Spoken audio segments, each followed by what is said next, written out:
Ah, musim ya.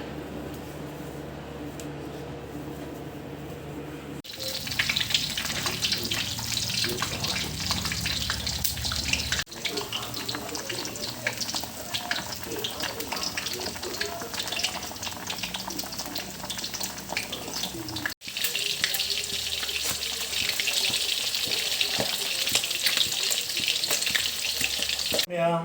ꯉꯁꯤ ꯑꯩꯅ ꯆꯥꯗꯕꯁꯤ ꯃꯊꯦꯜꯕꯨꯗꯤ ꯌꯥꯝꯕ ꯅꯠꯇꯦ ꯑꯩꯅ ꯆꯥꯗꯣꯏꯁꯦ ꯁꯧꯒ꯭ꯔꯤ ꯊꯣꯡꯕ ꯑꯃ ꯂꯩꯔꯦ ꯉꯥ ꯑꯇꯥꯎꯕ ꯉꯁꯥꯏꯁꯨ ꯑꯍꯥꯟꯕꯗ ꯎꯠꯆꯈꯤꯗꯕꯗꯨꯅꯤ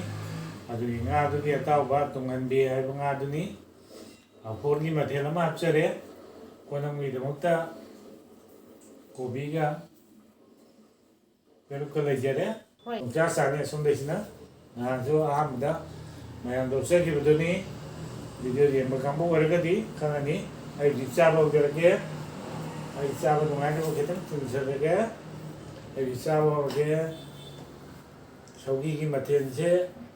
ꯀꯨꯝꯁꯤ ꯆꯍꯤꯒꯤ ꯑꯣꯏꯅ ꯅꯧꯅ ꯊꯣꯛꯄꯅꯤꯅ ꯍꯥꯎꯁꯨ ꯍꯥꯎꯅꯤ ꯑꯗꯨꯒꯤ ꯃꯊꯛꯇ ꯑꯅꯧꯕ ꯊꯣꯛꯄꯁꯦ ꯆꯥꯕꯗꯁꯨ ꯅꯨꯡꯉꯥꯏ ꯃꯥꯒꯤ ꯃꯍꯥꯎ ꯇꯣꯉꯥꯟꯕ ꯑꯃ ꯂꯩ ꯆꯧꯀꯤ ꯇꯣꯠꯄꯁꯦ ꯁꯧꯒ꯭ꯔꯤꯒꯤꯁꯦ ꯍꯥꯟꯅ ꯑꯝꯇ ꯂꯧꯈꯠꯆꯒꯦ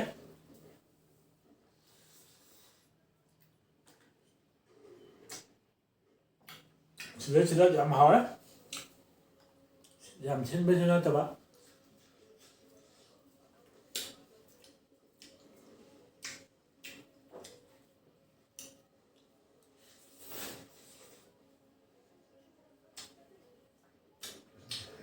ꯌꯣꯡꯆꯥꯛ ꯃꯔꯨ ꯂꯧꯊꯣꯛꯑꯒ ꯆꯥꯗꯧꯕꯗꯨꯅꯤ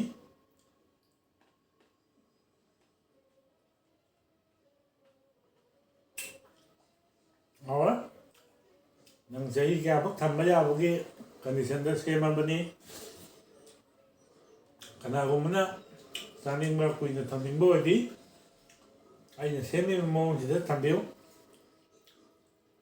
ꯀꯨꯏꯅ ꯆꯥꯕ ꯌꯥꯅꯤ ꯌꯣꯡꯆꯥꯛ ꯑꯣꯏꯔꯒꯁꯨ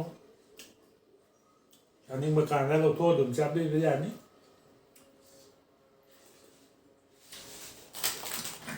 ꯍꯥꯎꯔꯦ ꯄꯥꯐꯣꯔꯁꯨ ꯑꯃꯨꯛ ꯆꯥꯒꯦ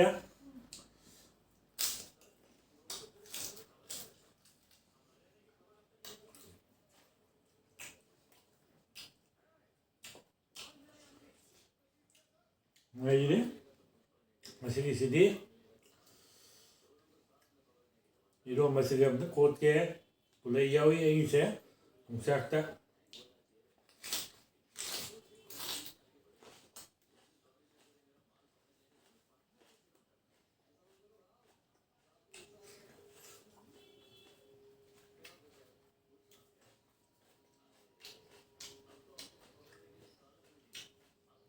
ꯍꯥꯎꯔꯦ ꯉꯥ ꯑꯇꯥꯎꯕꯁꯤꯃꯨꯛ ꯃꯌꯥꯝ ꯄꯨꯟꯅ ꯑꯗꯨꯝ ꯃꯍꯥꯎ ꯌꯦꯡꯃꯤꯟꯅꯁꯤ ꯉꯁꯥꯏꯒꯤ ꯇꯨꯡꯍꯟꯕꯤ ꯉꯥꯗꯨꯅꯤ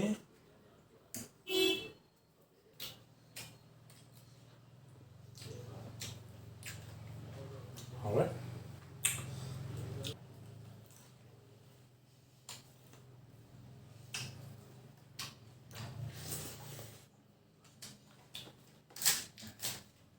ꯄꯥꯐꯣꯔꯁꯤ ꯌꯥꯝꯕꯁꯤꯅ ꯆꯥꯛ ꯇꯣꯠꯄ ꯌꯥꯗꯦ ꯄꯥꯐꯣꯔꯒꯤ ꯑꯥꯏꯇꯦꯝꯁꯦ ꯈꯔ ꯆꯥꯁꯤꯟꯒꯦ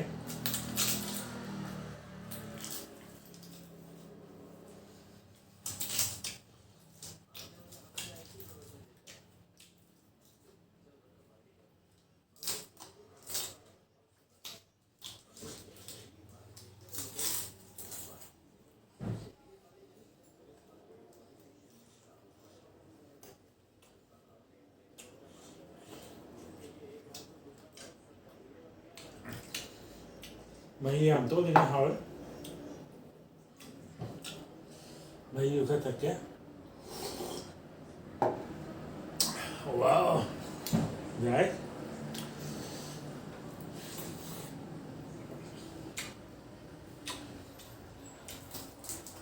ꯁꯥꯕ ꯍꯧꯔꯕꯅꯤꯅ ꯁꯧꯒ꯭ꯔꯤꯁꯤꯁꯨ ꯍꯥꯎꯔꯦ ꯆꯥꯕꯗ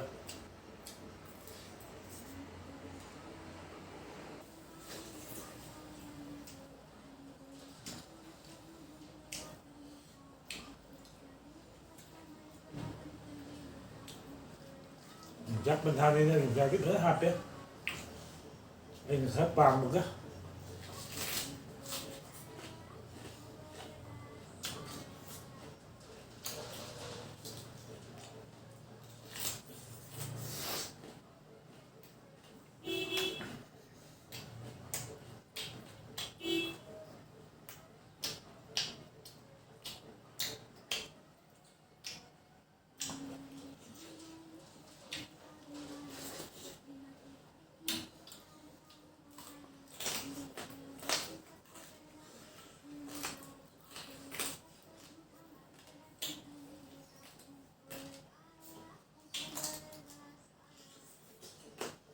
hầu sao thì phải hầu bằng ngàn ấy mấy lúc hơi làm ấy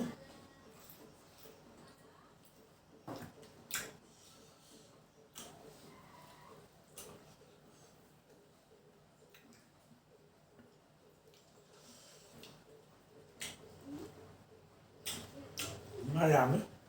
sao vậy sao mà không nó thành này đấy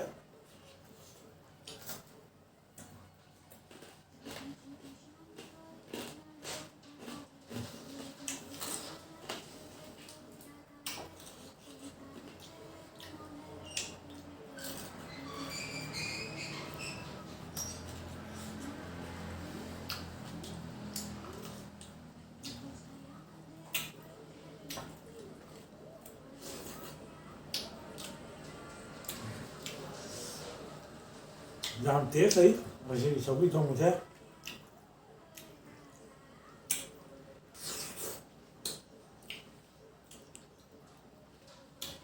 mà sống nhá hút gai già xem không nó tiếc sống cho ghé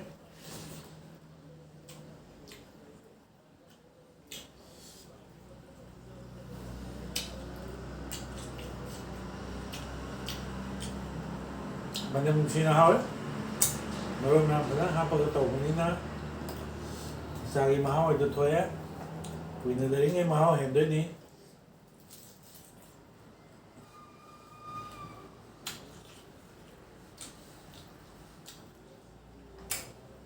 anh phong đất ăn sang là bánh xe mình đi cái bộ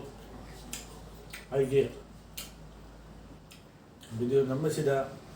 mà puna sẽ tổ cái sẽ làm tất cả cái tiền số là ok nó tổ này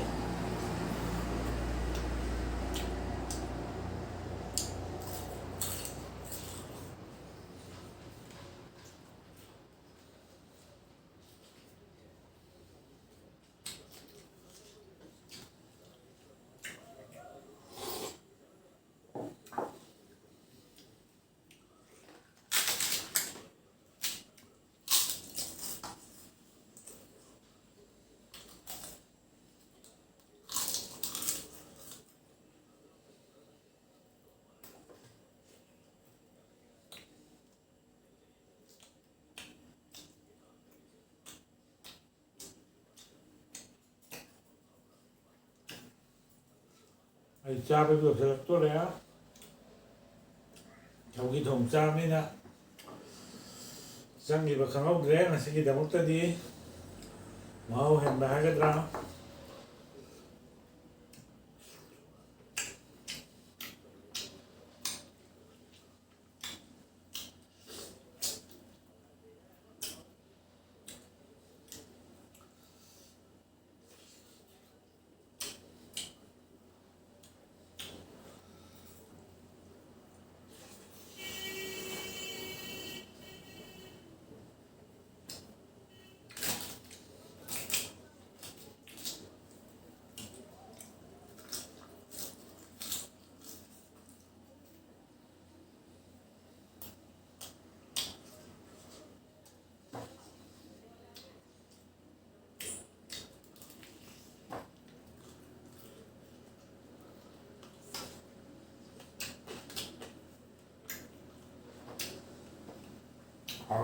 ngon chứ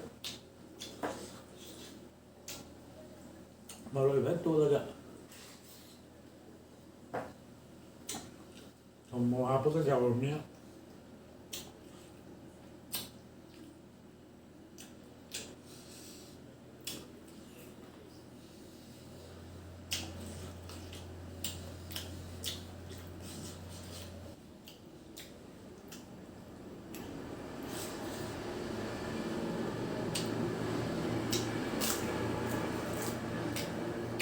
này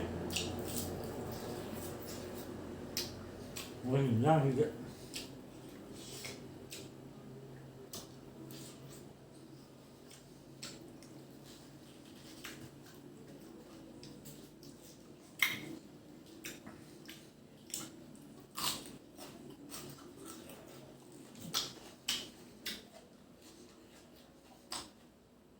고기 먹다 자 이거 뭐야 잘 나와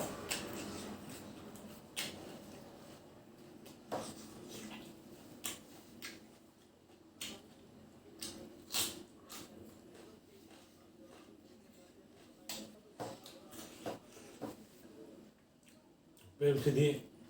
kan cái đấu mà lấy mà tầm nó tầm mình á thì mà tiền như bọn tôi điện cái phải cổ bị cái đùm xa bên đây nè cổ bị cái màu thì không hết còn năm chưa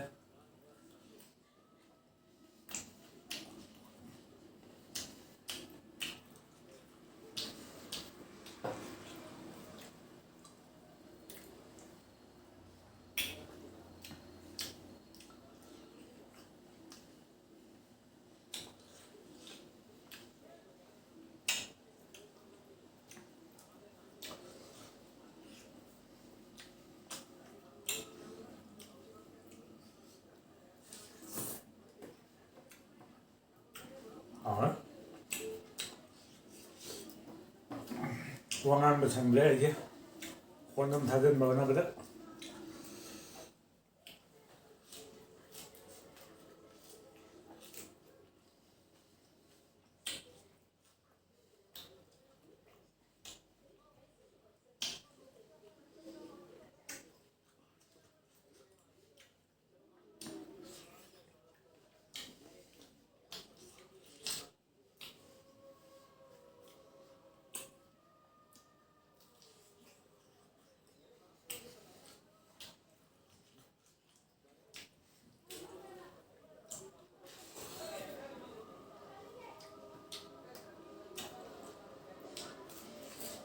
아 이거 됐어?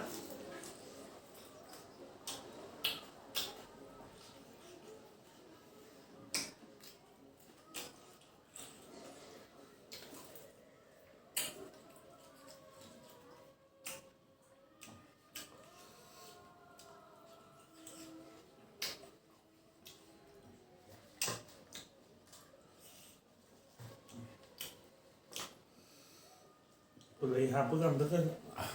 Konam jaga, konam ni mau je, tinggal di.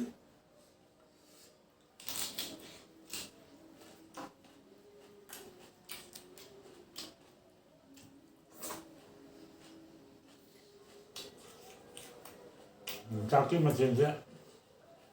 nhà mình mới sao bằng không được.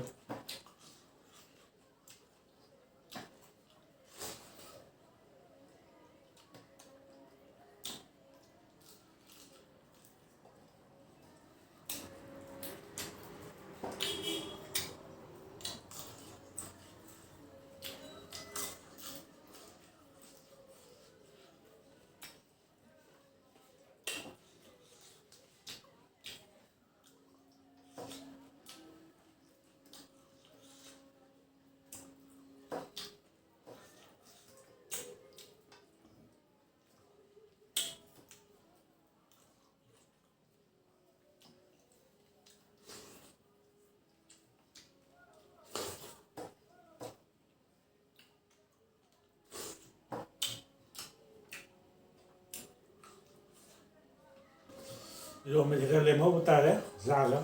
Mình cho rằng mình nên sao không muốn được.